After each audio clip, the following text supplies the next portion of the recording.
Magandang araw mga lods. Ito, pakita ko sa inyo kung paano mag brake maintenance ng Hiace-Van 3.0 model 2020. So dito tinatanggal ko yung brake cover. Kailangan nating linisin dahil isang buwan na higit na hindi natin na-check. Kailangan na rin natin mag-adjust ng handbrake. So siyempre pag ginagamit natin araw-araw, napupudpud rin yung brake shoe, rubber. So kailangan rin natin mag-adjust ng handbrake. Diyan ginamitan ko ng 3C na tornilyo para itulak palabas.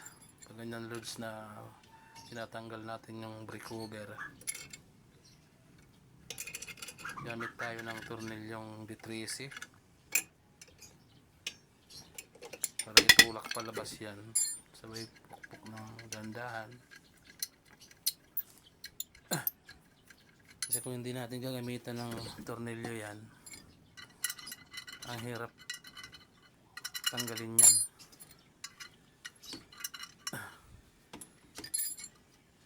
So ayun, natanggal ko na yan. Lilinisan na natin. Bumili pala ako niya ng brake cleaning, hindi spray. Mura lang naman yan sa online. Nasa 120 siguro, 150. Kailangan rin natin kasing i-car maintenance sasakyan natin regularly para sure ang takbo natin. Mahirap na kasi pag sa kalsada tumatakbo na tayo, para tayo kakaproblema. Napakamahal pa naman ang breaker. So para sigurado regular natin ang pag-car maintenance. Kaya ako nag-invest ako ng tools para anytime na may vacant time ako, pwede ako mag-car maintenance. So sa papanunood ko lang naman ng YouTube yan. So, kaya ako kakaroon rin na idea. Advisable naman talaga kapag may sarili kang sasakyan, dapat marunong ka rin ng mga basic na car maintenance. Kasi pag nasiraan ka sa alanganin, wala kang tawag na mekaniko, bakbak, hindi tayo tumakbo, ikaw na mismo gagawa. Basta may dala kang tools lagi. Ayan, in-spray ko na ng brake spray cleaning.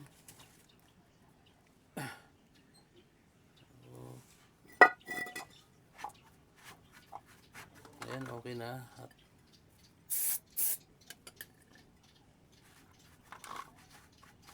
Ayan, mag-a-adjust tayo dyan ng ng handbrake.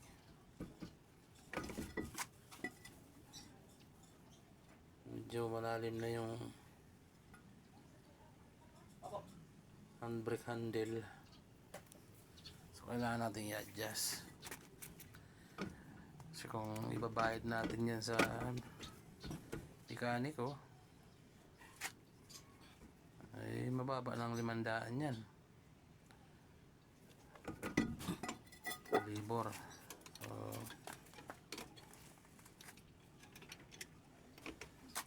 ayan, ay makalibre ka na kung mayroon ka ng kaunting idea paano mag-adjust ng handbrake. Medyo mahirap lang pagtanggal ng gulong at saka pag jack. Talagang tutulo ang pawis mo. Pero okay na yun dahil parang exercise naman na rin yun. Ayan, ina-adjust ko na yung handbrake niyan. Dali lang naman mag-adjust. Gamit ka lang ng flat screw.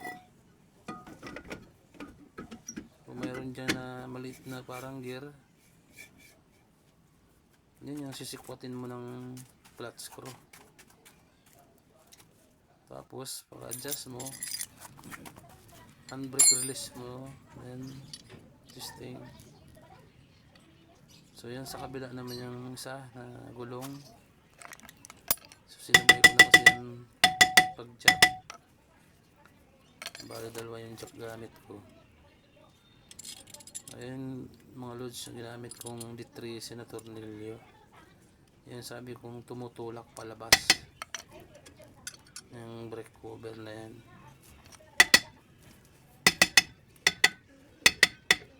Mas madali pag mayroong ganyan eh.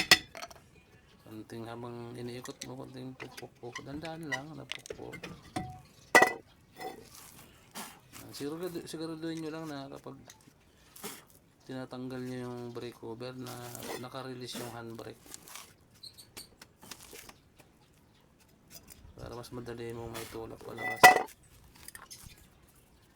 Minsan nakakalimutan ko ng handbrake, kaya pala ang tigas. So huwag mo yung kalimutan na i-release yung handbrake para magaan naman na itulak ng tornilyo palabas yung brake cover. So ayan, ginamitan ko ng brake cleaning sprayer. So medyo makapal pa naman yung brake shoe. Yan sa panghuli na preno yung brake shoe. Makapagpalit ka ng brake pagka 2 beses. Yung brake shoe, isa pa lang. Mas madaling mapudpud yung brake pad. Itong brake shoe ang mas matagal. Dahil nga buo yung ano niya. Yung brake pad kasi